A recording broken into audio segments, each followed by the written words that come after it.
Oke anak-anakku, kita sudah mengawali pembelajaran kita dan berdoa. Saya punya gambar mengenai tokoh-tokoh. Kalian kenal nggak ya dengan tokoh ini? Ayo siapa yang kenal? Iya, dia adalah Mahatma Gandhi, ya, seorang pejuang kemanusiaan, ya. Mahatma Gandhi memperjuangkan mereka yang miskin, mereka yang tidak dipedulikan oleh orang lain, ya. Karena apa? Karena di India ada namanya kasta-kasta yang menegasi atau yang menolak atau yang tidak menganggap mereka sebagai manusia, mereka yang ada di kasta paling bawah. Nah, Mahatma Gandhi mencoba untuk apa? Untuk memperjuangkan nasib mereka supaya apa? Supaya mendapat perlakuan yang sama, kesempatan yang sama.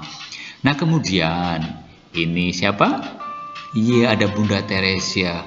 Bunda Teresa juga ya merupakan pejuang kemanusiaan, pejuang perdamaian, sehingga menjadi contoh bagi kita. Ya, sampai sekarang pun ya Bunda Teresa sudah digelari kudus atau diberi gelar Santa Teresa. Karena apa? Karena memang perjuangan hidupnya ya mereka merawat orang-orang yang sakit, yang tidak pernah dirawat, mereka yang miskin, ya, yang berkekurangan, yang tergeletak di pinggir jalan.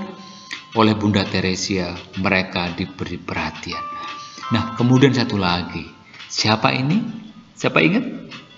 Iya, dia adalah Gus Dur atau Abdul Rahman Wahid, ya.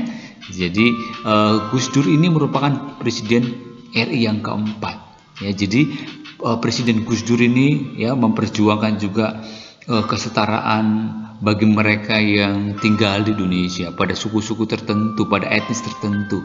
Jadi untuk kaum yang Tionghoa atau Cina keturunan ya mendapatkan sebuah penghargaan sehingga hari raya Imlek menjadi hari libur nasional, mendapat pengakuan ya. Yang sebelumnya teman-teman kita yang Tionghoa itu ya mungkin diperlakukan tidak sama ya. Jadi mereka semacam dianggap sebagai kelas kedua, tapi di mata Gus Dur kita adalah semua sama di mata hukum, di mata Tuhan, dan harus diperlakukan sama.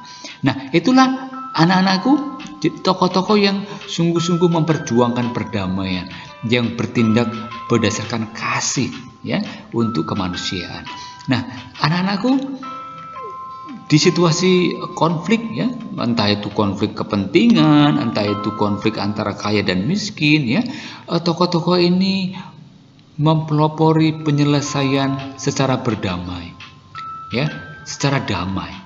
Jadi mereka bertindak menyelesaikan itu dan persoalan menjadi selesai.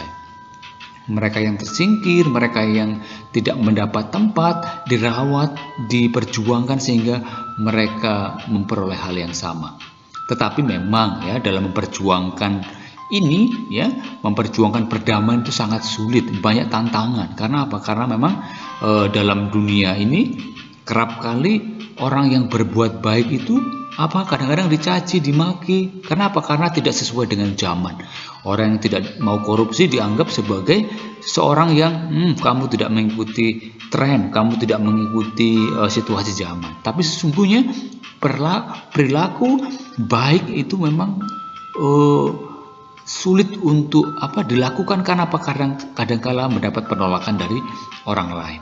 Nah, anak-anakku, di Indonesia ini ya kita memiliki semboyan yang namanya Bhinneka Tunggal Ika. Jadi kita sangat beragam ya, mulai dari agama, suku, etnis, bahasa ya, kita sangat beragam sekali. Maka akan rentan sekali terjadi konflik kalau di Indonesia ya. Kenapa? Karena banyaknya perbedaan. Maka Bhinneka Tunggal Ika oleh leluhur bangsa kita dianggap sebagai sebuah semboyan yang mampu mempersatukan kita. Bahwa kita tidak mau ada konflik ya, sekecil apapun ya, baik kecil maupun besar ya, karena adanya perbedaan-perbedaan itu. Maka kita sebagai pengikut Kristus ya, dalam kehidupan bersama kita harus menciptakan kehidupan yang rukun, damai dan sejahtera. Ini harapan kita semua ya, di tengah bangsa Indonesia yang sangat beragam ya. Agamanya ada 5 ya, agama 5 besar ya, sementara ada banyak kepercayaan-kepercayaan juga yang diakui ya. Sehingga kalau terjadi benturan, terjadi konflik, ya saling menghakimi, saling menyalahkan, maka konsep Bhinneka Tunggal Ika itu yang diusung oleh leluhur bangsa kita menjadi hanya sekedar konsep. Maka kita ya sebagai pengikut Kristus, sebagai bangsa Indonesia juga harus mampu untuk apa? Untuk mampu hidup berdampingan. Ya, jadi menghargai perbedaan sehingga tercipta kehidupan yang rukun, damai dan sejahtera. Nah, anak-anakku, terus bagaimana sih hidup bersama yang dijiwai oleh Roh Kudus itu?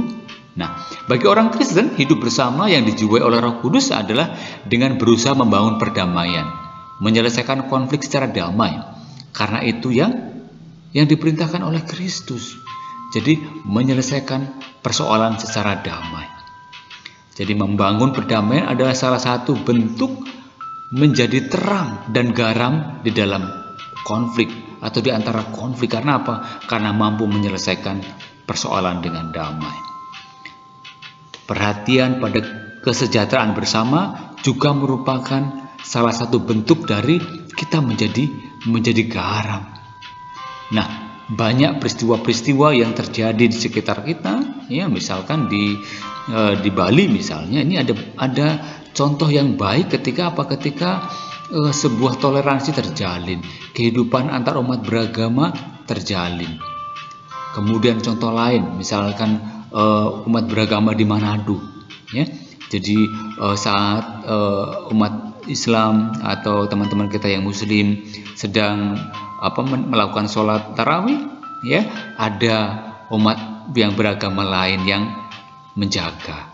Kemudian ya saat umat Islam merayakan hari raya Idul Adha misalkan, ya, di gereja dibuka tempat parkir untuk mereka. Nah, kemudian juga misalkan ya saat berpuasa, ya, teman-teman kita yang beragama lain, ya, kemudian memberikan buka puasa bersama secara gratis.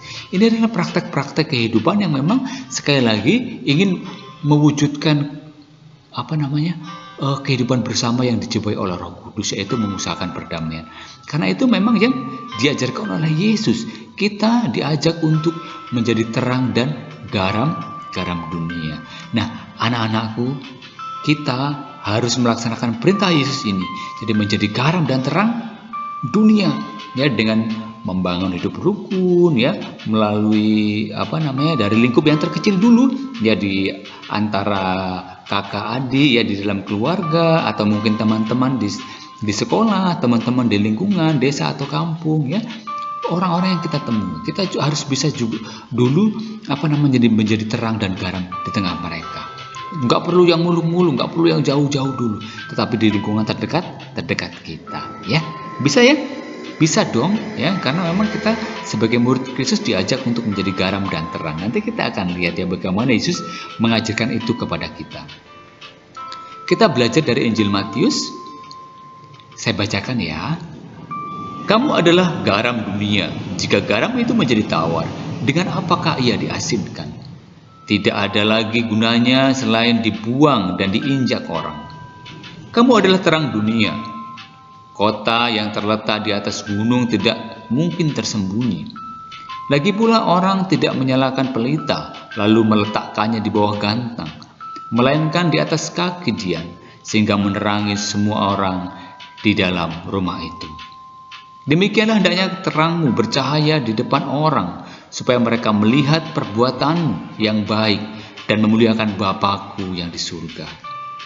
Nah, itulah ajakan Yesus. Bagaimana Yesus mengajak kita untuk menjadi terang dan garam, untuk menunjukkan bahwa bahwa kasih Tuhan itu bisa ditunjukkan kepada orang-orang di sekitar kita. Apa yang kita bisa pelajari dari kutipan kitab suci tersebut? Jadi ketika dianiaya, dicemooh, dihina, Yesus tidak marah. Ketika Yesus tidak membalas dendam, bahkan Tuhan Yesus mendoakan mereka. Apa yang didoakan Yesus? Ya Bapa, ampunilah mereka, sebab mereka tidak tahu apa yang mereka perbuat. Inilah salah satu contoh tindakan Yesus yang merupakan terang dunia. Tindakan Yesus tersebut memberikan terang bagi mereka yang suka marah, mereka yang mendendam, mereka yang membenci, dan balas dendam yang seringkali dilakukan kebanyakan orang. Yesus tidak mengajarkan itu, tapi mengasihi bahkan musuh kita dengan mendoakan mereka. Yesus melakukannya. Kita bisa kan? Bisa dong ya, karena kita adalah murid-murid Kristus. Oke teman-teman, kemudian semasa hidupnya Yesus berkeliling, kemudian mewartakan kasih Bapa dengan menyembuhkan orang sakit, ya, mengampuni orang berdosa, dan membuat mukjizat-mukjizat yang lain. Nah, tindakan-tindakan Yesus itu membuat keadaan masyarakat yang selama itu tidak terperhatikan menjadi lebih baik. Mereka yang sakit menjadi tahir, mereka yang kelaparan menjadi terkenyangkan. Itulah gambaran perwujudan ajaran Kristus mengenai garam.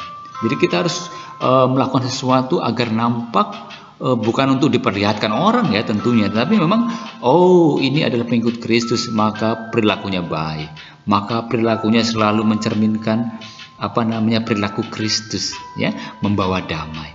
Nah teman-teman, jadi Tuhan Yesus telah melaksanakan apa yang Dia ajarkan, bukan hanya berbicara saja, tapi Yesus melaksanakannya. Maka sekali lagi sebagai murid Yesus, kita diperintahkan untuk menjadi garam dan terang dunia. Sehingga kita perlu turut ambil bagian dalam mengusahakan semampu kita tentunya ya, untuk membangun keadaan masyarakat menjadi lebih baik dan memberi teladan akan perilaku kasih dan damai. Ya, tidak perlu memecahkan persoalan dengan perkelahian, ya, dengan adu mulut, tetapi cukup ya kita melakukannya dengan dengan elegan, ya, dengan kasih, ya, saling memaafkan dan memberi ampun, sehingga perdamaian dapat tercipta. Sehingga saya harap ini pertanyaannya gampang ya, sehingga kita bisa menjawab bersama-sama. Yang pertama, ketika orang lain mencemooh kita, apa yang harus kita lakukan? Apa tadi? Seperti diteladankan oleh Yesus. Kemudian ketika terjadi perkelahian di antara teman-teman, apa yang kita harus lakukan? Ya? Gimana kita supaya bisa menjadi agen perdamaian? Ya, melerai, ya, itu juga bisa kita lakukan ya. Kemudian nomor 3, ketika teman-teman berbuat curang, apa yang dilakukan? Apa yang kita lakukan? Tentu ya, memberi nasihat juga bisa ya. Kenapa? Karena sekali lagi berbuat curang itu tetap akan menimbulkan nanti persoalan, dan nanti mungkin bisa perkelahian. Kenapa? Karena curang kan. Nah, jadi kita wajib untuk juga mengingatkan, jangan curang ya. Kita harus melakukan sesuatu dengan sesuai aturan gitu. Kemudian yang keempat, pernahkah kalian mengucapkan selamat hari raya kepada teman-teman kita yang beragama lain? Pernah? Ya pernah dong ya, ketika misalkan perayaan Idul Adha, Idul Fitri, atau hari raya Galungan, Nyepi ya, teman-teman kita yang yang lain ya, yang merayakan hari raya, maka kita juga harus ya untuk menunjukkan rasa perhatian kita kepada mereka ya. Kita memberi ucapan selamat, itu merupakan juga prestasi.